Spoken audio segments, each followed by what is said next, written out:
Hello everyone. I decided to put together a short video on the pre-referral process based on the IRIS module. The pre-referral process, the big idea is that it's a preventative approach that can eliminate inappropriate referrals to special education. And the IRIS module does a nice job of outlining 6 stages that are most commonly involved in its implementation. The pre-referral process can be described as a consultative approach where the team members make suggestions based on their areas of expertise. It can be a collaborative approach where the members of the pre-referral team assist different classroom teachers with their instructional practices, or it can be linear where the pre-referral team implements stages of the process sequentially. For example, gather information, implement intervention, evaluate the intervention. So the goals and benefits are basically that we know that a lot of students, especially students from culturally and linguistically diverse backgrounds, are often over-referred for special education. And so the idea here is that teachers can, the pre-referral process provides them a forum to sit there and talk about how to meet students' needs. It empowers them to use different strategies, prevents overrepresentation, and it also improves communication between parents and the school. It's less of a got you approach and more of a let's work together to solve a problem approach. So here's the 6 stages that I mentioned. So the stage 1 is there's an initial concern regarding the student's progress. Stage 2 is the information gathering stage. Stage 3 is information sharing and team discussion. Stage 4 is a discussion of possible strategies. Stage 5 is the implementation and monitoring of strategies. And stage 6 is the evaluation and decision making. So the initial stage basically says we've got a teacher, a parent, or some member of the school staff that starts to have concerns about a student's academic or behavioral performance. And so they might raise this concern with the team, and the team then gets together. So the information gathering stage happens very differently in different schools. So some schools have it where the teacher is supposed to write down all the instructional methods, strategies, and materials that they've tried or used, figure out the student's skill level, find out the background information, knowledge, and experience, and the school and home expectations for behavior and academic performance, and also identify the school behavior, or I'm sorry, the classroom behavior management techniques. Now, one of the things that ends up happening is that sometimes that's information that can be brought together as a team. So not one person's just pulling all of this together and presenting it, but the whole school can make those. So for example, the counselor might be able to look at the school and home expectations. The different teachers who the student has can all discuss the instructional methods, strategies, and materials.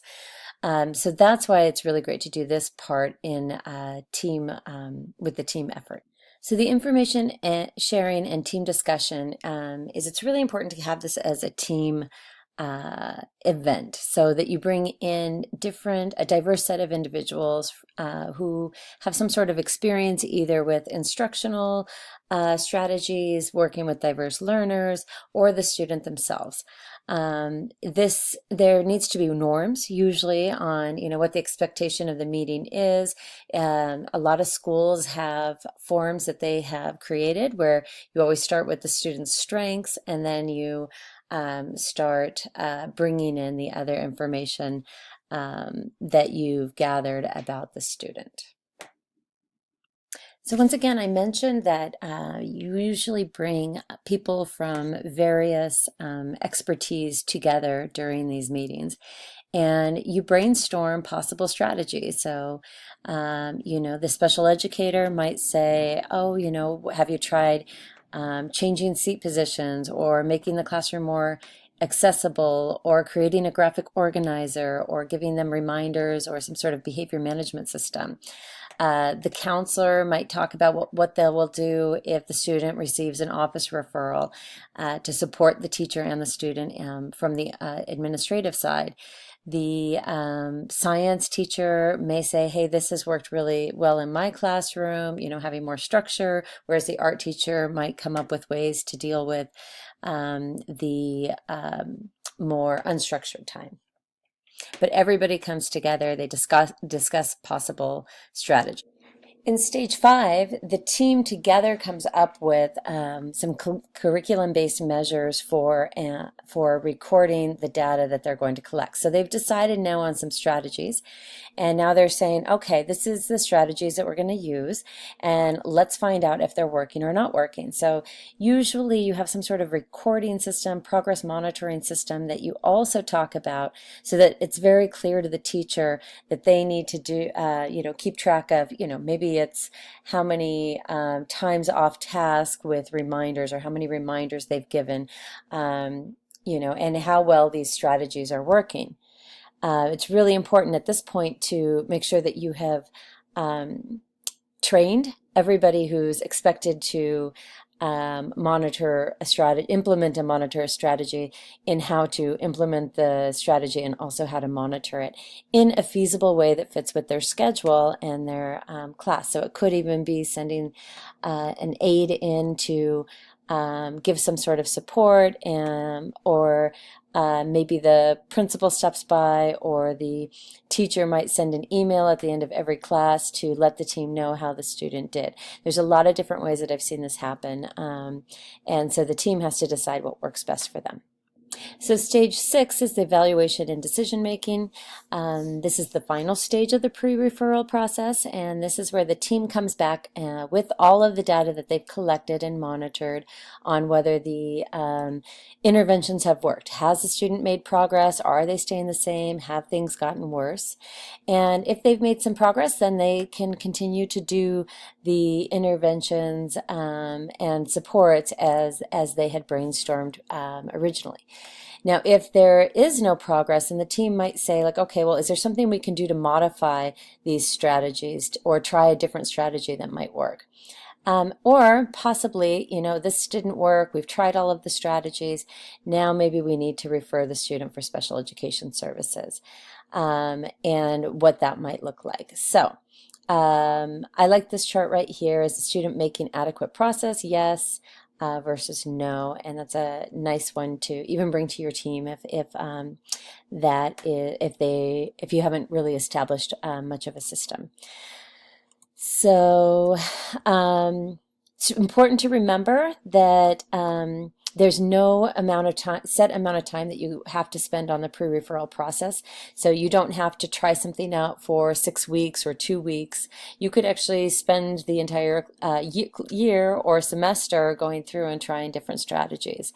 And it's only if you actually think that there might be a disability that you should actually move on to the special education process. It's very costly in time-wise, in personnel, and also for the student. There's a lot of assessments that they then have to go through to figure out, is there a disability or not?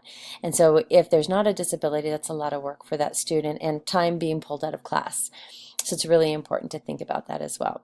Some students don't necessarily need special education support through an IEP, but they actually would do fine if they got what was called a Section 504 plan. And what that does is supports them under the American for Disabilities Act in getting supports and equal access to education and possible accommodations.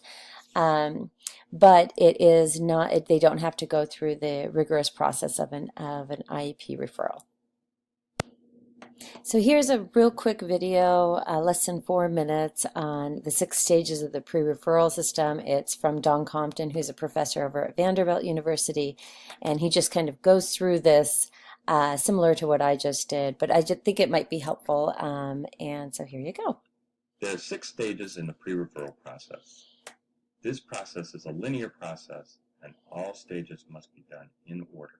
In the first stage of the pre-referral process, initial concerns regarding the child's reading progress are voiced by someone.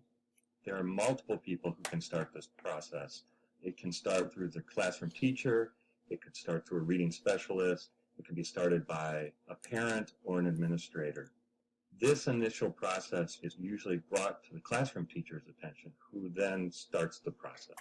After the pre-referrals process has been started, the next stage is stage 2, which is called information gathering. At that point, various pieces of information are collected on the child. These can include things such as a review of school records, previous standardized and informal test scores, attendance records, disciplinary action, school screenings, information gathered from the child's previous teacher, information from conversations with parents, interviews with the child, example of a child's classroom work, behavioral observations in multiple settings, lists of previous interventions that have been tried, and results of informal reading inventories. After information has been gathered, the next step is information sharing and a team discussion. The pre-referral team generally consists of the general education teacher, a school psychologist or educational assessor, school counselor, reading specialist, grade level or cluster teacher, health professional, and the parent. During team information sharing, all information is discussed by the team, and decision-making during pre-referral team meetings follow a general set of guidelines to help structure the session and allow multiple perspectives to be presented. Team members understand that their purpose is to recommend and support effective interventions in general education. Discussion is always begun with the listing of child's strengths. Target areas of concern are identified and prioritized. Brainstorming is used to generate and then select intervention for each area of concern, and the intensity and duration of the intervention is agreed upon. In addition, a monitoring system that assesses progress over time is developed. Finally, a person responsible for implementation and monitoring of the intervention is selected. Stage 4 is known as the discussion of strategy options stage. During this stage, brainstorming is used by the pre-referral team to generate and then select interventions for each area of concern. These interventions may include the following: modifications in the classroom environment, modifying classroom management procedures, modifications in instructional procedures, or curriculum modifications. During this stage, the intensity and duration of the intervention is agreed upon by the pre-referral team. In addition, a monitoring system that assesses progress over time is developed. Finally, a person responsible for the implementation and monitoring of the intervention is selected. The final stage is stage 6, the evaluation and decision-making stage. At this point, the pre-referral team comes back together to review information on the effectiveness of the strategy employed.